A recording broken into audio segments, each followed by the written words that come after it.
M മണി ഉൾപ്പെടെയുള്ള നേതാക്കളെ കള്ളക്കേസിൽ കൊടുക്കുന്നതായി ആരോപിച്ച് CPM തൊടുപുഴ ഏരിയ കമ്മിറ്റി നേതൃത്വത്തിൽ കാൽനട ജാഥ സംഘടിപ്പിച്ചു. ഏരിയ സെക്രട്ടറി VV മത്തായിയാണ് ജാഥ ക്യാപ്റ്റൻ. ജാഥയ്ക്ക് തൊടുപുഴ ടൗണിൽ സ്വീകരണം നൽകി.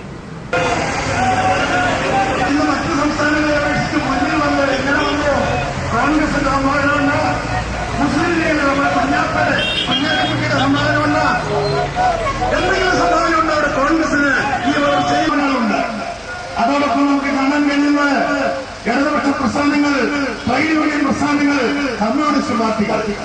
മങ്ങാട്ടുകാട് ബ്രാഞ്ചിന് വേണ്ടി PPSC, DSC മേഖലാ കമ്മിറ്റിക്ക് വേണ്ടി PS സുധീർ, കർഷക സംഘം മേഖലാ കമ്മിറ്റിക്ക് വേണ്ടി KR ദിവാകരൻ, KSKTU മേഖലാ കമ്മിറ്റിക്ക് വേണ്ടി KU മഞ്ജുമൻ, CITU മേഖലാ കമ്മിറ്റിക്ക് വേണ്ടി കർഷക സംഘം bank employees federation of India. കഴിഞ്ഞ കാലനൂറ്റാണ്ടിലേറെ കാലമായി ഇടുക്കി ജില്ലയിലെ കമ്മ്യൂണിസ്റ്റ് മാർക്സിസ്റ്റ് പാർട്ടിയുടെ പ്രവർത്തനത്തെ സംബന്ധിച്ചും ആ പ്രവർത്തനത്തിലൂടെ ഇടുക്കി ജില്ലയിലെ മുഖ്യ രാഷ്ട്രീയ പാർട്ടിയായി Communist Party of India Marxist വളർന്നു വന്നതിനെ സംബന്ധിച്ചും ആ വളർച്ചയെ തടയുന്നതിനു വേണ്ടി കോൺഗ്രസിന്റെ നേതൃത്വത്തിൽ നടന്ന കടന്നാക്രമണങ്ങളെ സംബന്ധിച്ചും എല്ലാം സഖാവ് എം മണി വിശദീകരിക്കുകയുണ്ടായി.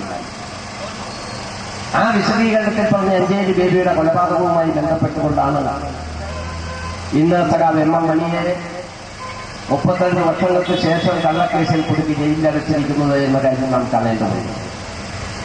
1982 അഞ്ചേരി ബേബി കൊല്ലപ്പെട്ടത് നിർഭാഗ്യകരമായിട്ടുള്ള സംഭവമാണ്. CITUവിന്റെയും CPMന്റെയും പ്രവർത്തകർ നിരവധി ആളുകൾ കൊല്ലപ്പെട്ടത് നിർഭാഗ്യകരമായിട്ടുള്ള സംഭവമാണ്. അന്ന് അഞ്ചേരി ബേബിയുടെ കൊലപാതകവുമായി ബന്ധപ്പെട്ടുകൊണ്ട് നിരവധി ആളുകളെ കേസിൽ പ്രതിയാക്കി അവരെല്ലാം വിചാരണ നേരിട്ട് കോടതിയുടെ മുമ്പിൽ അവരുടെ നിരപരാധിത്വം തെളിയിച്ചുകൊണ്ട് പുറത്തു വന്നിട്ടുള്ളതാണ്. അന്ന്